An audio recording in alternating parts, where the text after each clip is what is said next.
Hey, what's up, everybody? So a while back, I posted up a short on the channel about a OEM tools brake caliper tool. And just a short showcasing it. You know, nothing about even recommending it or saying you should go buy this or whatever the case is. I mean, it's just mainly of me using it in the video, and that was it. Um, and the whole purpose of the video was to kind of just show the tool in use so that way people can see how it works and so on. But other than that, as far as the comments go on it, everyone's kind of like, well, you shouldn't use this, or I use this instead, or whatever. And I think what people are misunderstanding is that the whole video is just to kind of show the tool, and that's what this channel is all about. Me in the garage, or me working on cars, or buying tools that I'm using currently or have used and saying yay or nay, or just showing the tool in general. I mean, a lot of times when I buy tools, and I try to, sometimes I may not be able to figure it out or something, or I go online and see somebody else using it and say, oh, that's how you use that, or oh, that's how this works and how it can speed up the process or whatever. And that's mainly why I bought that tool. So anyway, so this video, what I'm going to do now is show all of the different brake caliper tools that I have, that I've owned over the years, that I've used, and just kind of go over everything and show you all that. So we'll get right on to it. All right, so we'll start on this side first, okay? If you haven't followed my channel for a long time, or from the beginning, so I'm a second gen, pretty much mechanic. I've learned my dad, my uncles, they're all mechanics, and growing up working with them in shops, on the road, mobile work and stuff like that. I've come I've come through a lot of different various ways of working on brake jobs. So the first one is your normal C-clamp. Okay, I pulled one out of the box. This is a 6-inch one. It doesn't have to be the size, it could be different sizes. In the past, I've you get a C-clamp on there, and on both sides of the caliper, you put a brake pad in there. So, and you just continue tightening it up. Sometimes you'll throw a wrench on here or whatever to get some more leverage, and you just wind it up and you throw it on there. And that, in general, most cases will get a piston back in on the caliper. And then over the years as well too, this was probably my uncle's favorite thing to use: a big pair of channel locks, or tongue and groove pliers, whatever you want to call it. Same concept. But instead of twisting it back in with pressure, you're using the pressure of the leverage of compressing the pliers, obviously. So that was another option. Now, if you had like on Toyotas, where the caliper sits on there and it has the inspection window in there, you can stick a pry bar in there and push it back in. Same thing, So same kind of thing. Basic tools, pliers, pry bar, C-clamp. Those were basic tools that you can use, and that's what I grew up using. So nothing wrong with this. In most applications of standard brake calipers, this is what you're able to use, especially front brakes. And it's quick, especially with this one. A big pair of channel locks, you can get a pretty good leverage on there and squeeze the crap out of it, and it'll work. C-clamps, depending on what size you have, and the thing with C-clamps is that sometimes the brake bleeder valve or the brake hose is sitting right in the middle of the caliper, where the piston is, and it's hard to get a good leverage on there, or the caliper is really small too, and you put this top piece on there, you don't have a lot of room to get this on there. But anyways, generally I would say 85% of the time you can use this. Same thing with this style tool. Now obviously this handle here doesn't provide a lot of leverage, and you can see where I've stuck a wrench on there over the years. And you put the caliper, the brake pad on this side, and this will go on the caliper. and you just wind them in. The only bad part about this is it only fits single pistons. It doesn't work on 2-piston calipers. So that was that problem with that one. And same thing with these. You obviously, if you have a dual piston caliper, you'd have to get 2 pairs of channel locks or two C clamps to get them back in. If you already pulled that caliper off. So there is that part. So just a note on that. All right, so we've gotten the basic ones out of the way. Let's move on over here to the specialty tools. All right, so hopefully I have everything in view for y'all. Let's double check. All right. Okay, so some years down the line, I ended up getting this thing to work on Hondas. So the way that works is, let's get a ratchet out. So, say you want to wind back, and this is pertaining to the rear calipers mainly. So where you kind of wind them back, it's got different style pegs on them, and you just kind of match it up to whatever style you need, and you essentially you'll have to get an extension on here.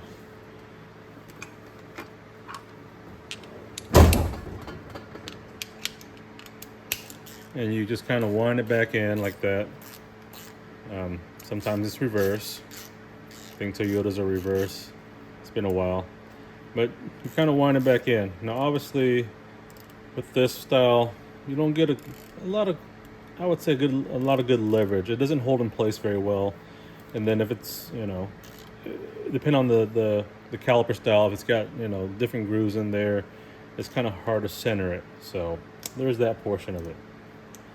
Okay, so didn't use this one a lot. I wouldn't really recommend it, but it's a cheap option. You can go this in an auto parts store, and they're anywhere. So eventually from that, I upgraded to this kit here. This is by EverTough. I think I got this from O'Reilly's.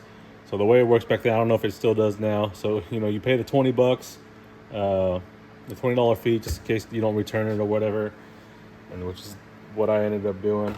So I rented the tool, ended up keeping it because I needed it. So with this one, you're able to kind of match up the different faces to your caliper, and then your piston on the rear. Same thing on the front, really. With the front, you can just kind of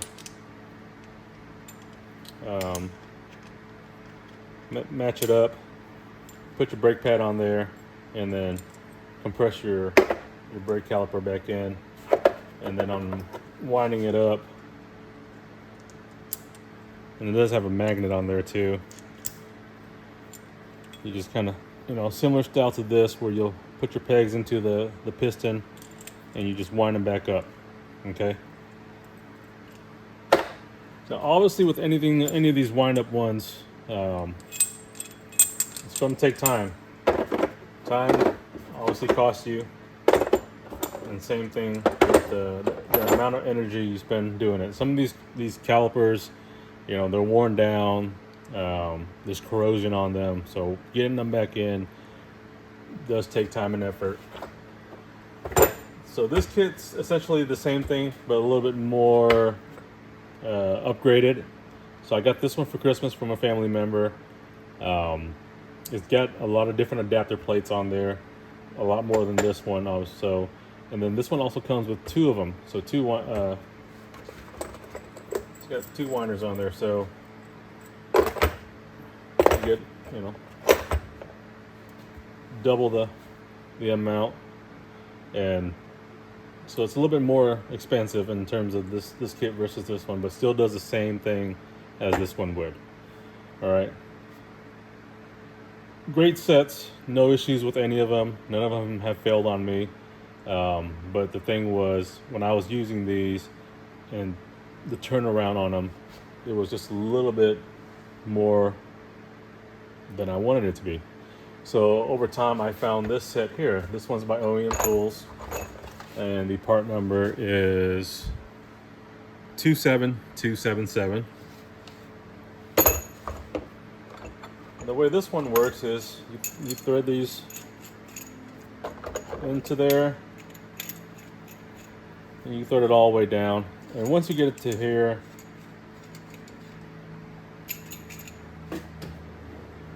you can get a socket on there. I believe it's a 13. Okay. So we'll get the socket on there. Now obviously if you're doing your job already, you don't. So let's speed this up.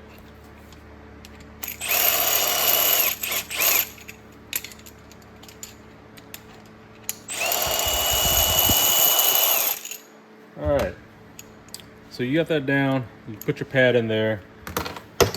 And if you got a dual piston or you got a single piston, dual piston, you set both in there like that and adjust it to whatever width you need. Single piston, you can just put one side in, drive it in. Okay. As opposed to this one, if you were going to set it up, you'd have to wind it all the way back and then wind it all the way in by hand. So now I can get a wrench on here or whatever, but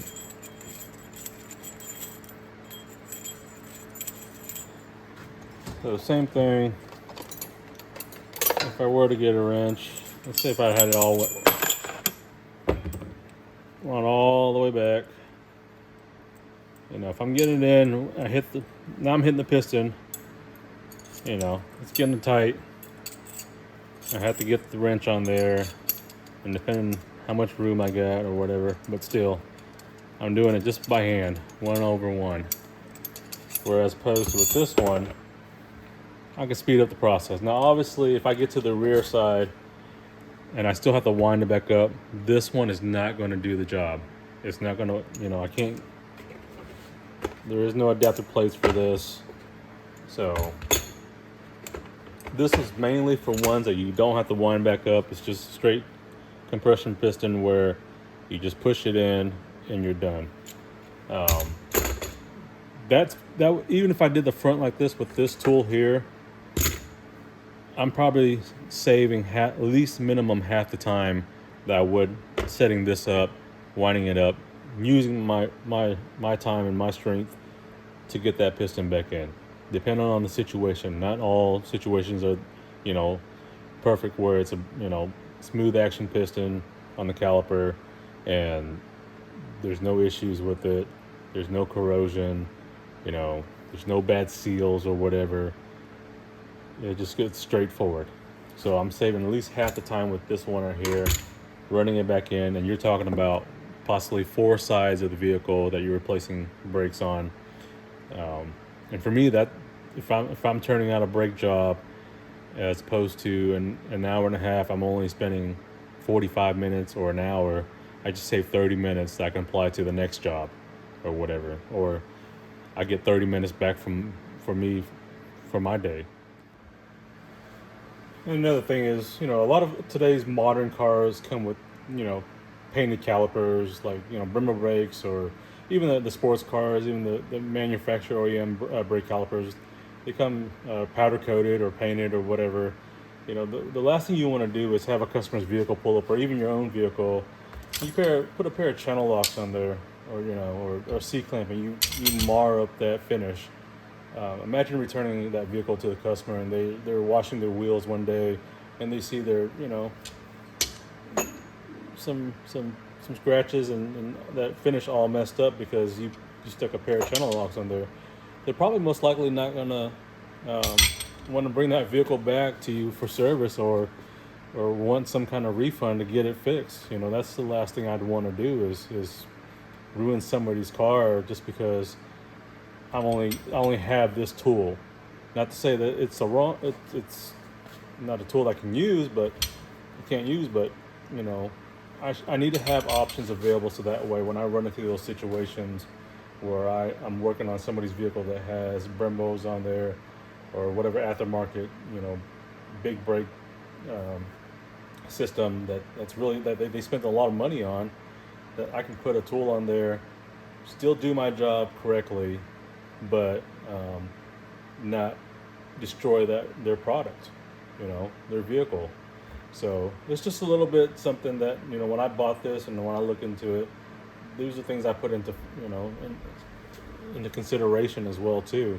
So again, that's just something that, when I'm buying it, I have to think about.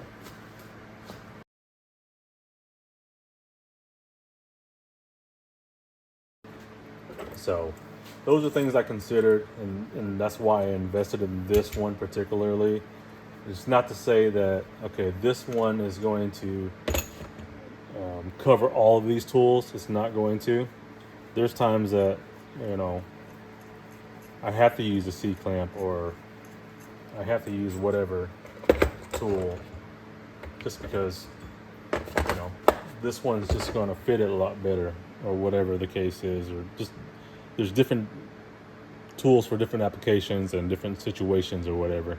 But if I can save a little bit of time just by having this, then I've already made that back. When you consider about how much you're charging per hour, and your calculation for the job, if you're only quoting, let's say $100 bucks, whatever, for an hour, and you saved 30 minutes, then, that's essentially what, I'm not good at math, so don't. So that's what, 150 bucks essentially, a way to equate to, if you're considering it by the minute or half an hour or whatever the case is. I'm probably wrong on that, so don't judge me on that part, but you get what I'm saying.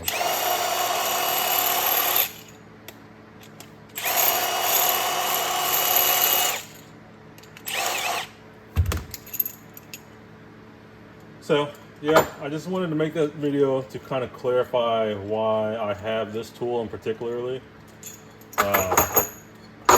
So again, it's not meant to say, hey, you only need this one tool for brake jobs. No, you're going to run into many situations where you're going to run into different tools that you'll need. So all right, so again, you've got, and I was gonna make a video anyways of the different stuff that you can use, but here it is now anyways. So again, depending on what your budget is, how often you're gonna use a certain tool. I mean, if you're only gonna do your own personal brake jobs every once in a while, which depending on how often you brake, or how, your driving conditions or whatever, you could probably get away with just stuff like this. You're going to have channel locks in the house anyways for, plumbing jobs. You're always going to need C-clamps. I mean, this can be utilized for, obviously, around the house for woodworking stuff, projects, stuff to clamp down. These are very cheap at the auto parts store, so another option there. Pry bars, you always have pry bars. And if you need a wind-up tool, you can get away with this one. I mean, these are dirt cheap. You can get them on Amazon for really cheap too. So nothing really special about it. But yeah, I mean, you can utilize that stuff. And again, I grew up using these tools, and they've worked fine. As far as the wind-up ones, I've had to, in a pinch, use a screwdriver, and it worked. So it just, you can make anything work, but it's just a value of time is all I'm saying in my situation.